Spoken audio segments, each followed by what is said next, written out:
Hello and welcome back to the Online Educators Forum. I'm your host, Reverend Dr. Lindsay Andreolli-Comstock, and today I am sharing the 3 biggest issues with online learning.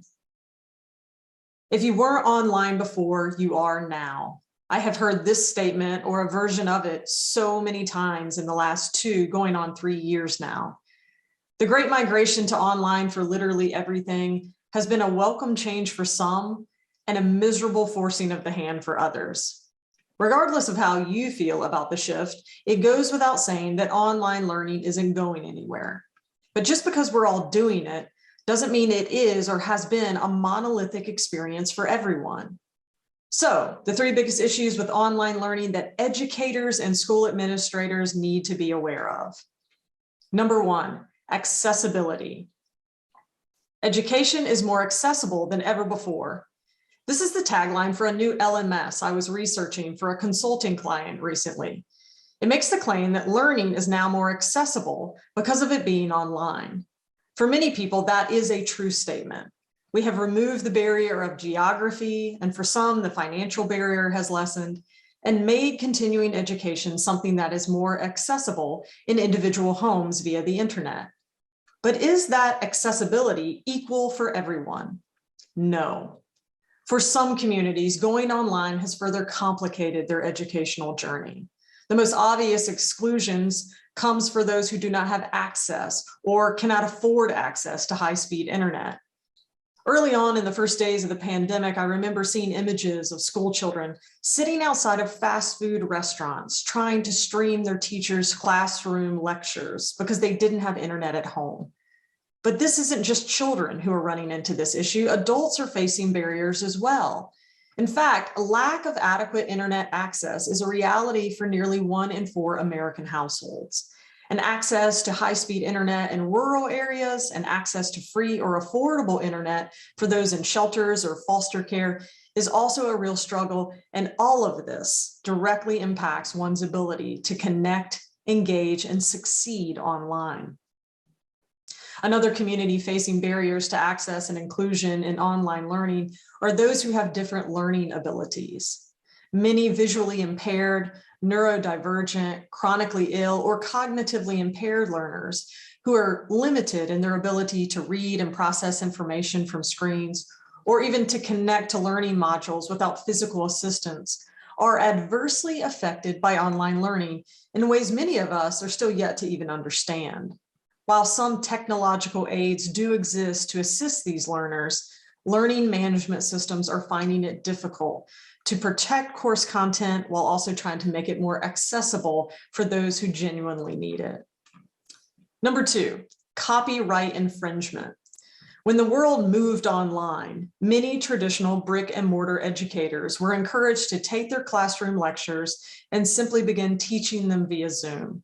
In fact, most of us just took whatever we were doing face-to-face at the time and found an internet-based video conferencing platform that seemed accessible to us and tossed it online in those early days. As time went on, however, people began to rework and revision their offerings to make them more digestible via online platforms. And some even made the leap to an LMS or learning management system to help them diversify and streamline their course offerings.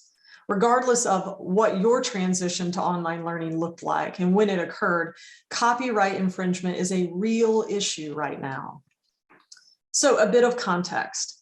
Most material used by educators and instructors that is not their own falls under copyright law and is subject to something called the Fair Use Act. This allows educators to refer to and use content from other content creators for educational purposes when properly cited and documented. What is important to understand about the education clause in the Fair Use Act is that it was written and intended for face-to-face instruction only. That means when a course is taught online without any changes in how borrowed materials are referenced or shared via the internet, there is a real potential for copyright infringement. For online courses, one must abide by the TEACH Act. On November 2nd, 2002, the Technology, Education, and Copyright Harmonization Act, the TEACH Act, was signed into law by US President George Bush.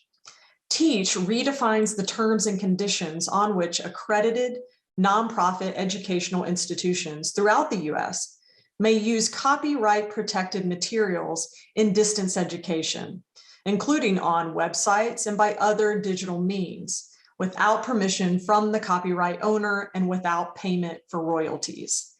There are responsibilities for the institution, for the IT department, for instructors, for students, and even for digital librarians in this act.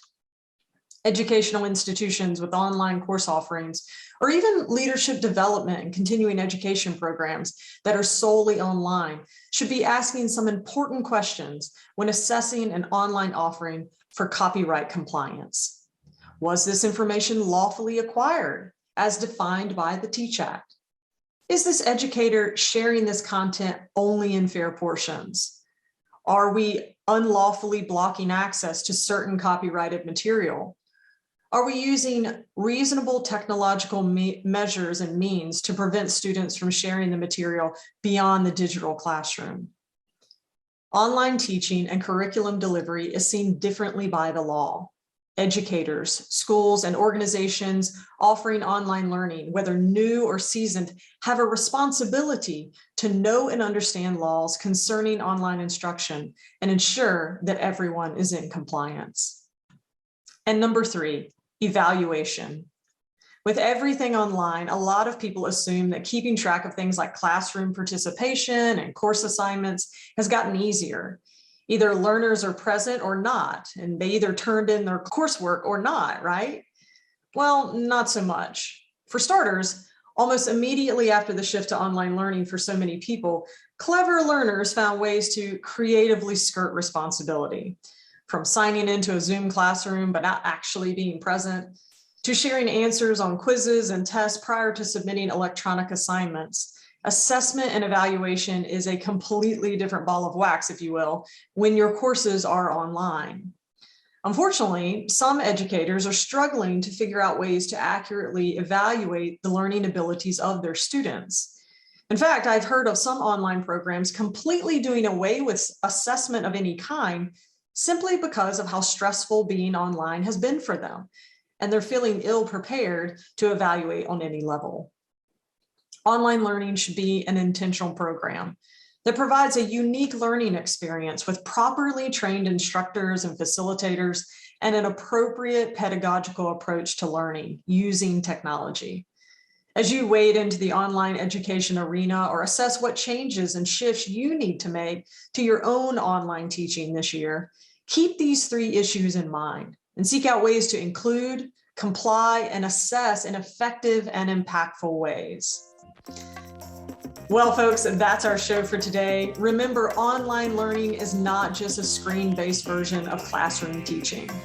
Online learning is a specific craft, and like any other unique skill, it has standards for performance and practice. This is the Online Educators Forum. See you next time.